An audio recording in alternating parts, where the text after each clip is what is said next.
आज से 17 साल पहले 2008 में नेपाल में राजशाही खत्म करके लोकतंत्र अपनाया गया था, लेकिन अब फिर से राजशाही और हिंदू राष्ट्र वापस लाने के लिए नेपाल में नारे लगाए जा रहे हैं। इसके लिए नेपाल की जनता सड़कों पर उतरकर हिंसक प्रदर्शन कर रही है। इन सब के बीच सबसे बड़ा सवाल ये है कि नेपाल को हिंदू राष्ट्र बनाने की मांग कहां से उठी और लोग ऐसा क्यों चाह रहे हैं। अगर नेपाल में राजशाही लौट आती है तो क्या लोकतंत्र खत्म कर दिया जाएगा, और वे कौन से लोग हैं जो नेपाल को हिंदू राष्ट्र बनाने की मांग कर रहे हैं।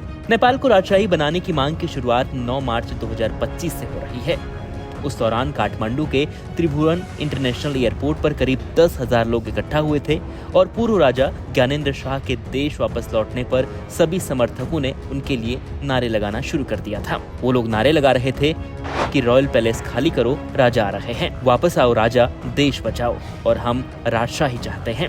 भीड़ में राजशाही और हिंदू राष्ट्र की मांग करने वाले सारे लोग ज्ञानेंद्र शाह के समर्थक हैं। दरअसल 2008 में लोकतांत्रिक गणराज्य बनने के बाद 13 सरकारें बदल चुकी हैं। ट्रांसपेरेंसी इंटरनेशनल की रिपोर्ट के मुताबिक पिछले 1 साल में भ्रष्टाचार नेपाल में 58% बढ़ गया है। राजशाही हटने के बाद नेपाल की जीडीपी की रफ्तार भी थम गई है। बेरोजगारी बढ़ती जा रही है और वहाँ के लोगों का मानना है कि नेताओं के आपसी टकराव और शासन में अनबन ने देश को कमजोर बना दिया है। और रही बात नेपाल के हिंदू राष्ट्र और राजशाही वापस लाने की, तो इस पर विदेश मामलों के जानकार प्रोफेसर प्रसन्नजीत विश्वास ने कहा, नेपाल में राजशाही लौटना मुमकिन नहीं लगता, क्योंकि राजशाही का दौर पूरी तरह से खत्म हो गया है।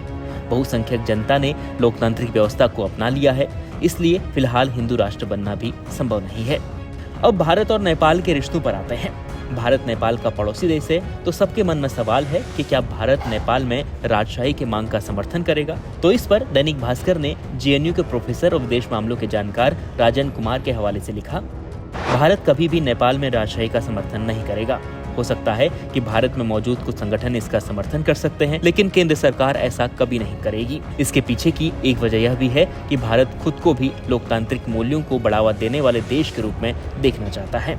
अब इन तमाम उठक पटक के बीच नेपाल में आने वाले वक्त में क्या होगा, ये देखना बेहद दिलचस्प है। News report इंडिया.com।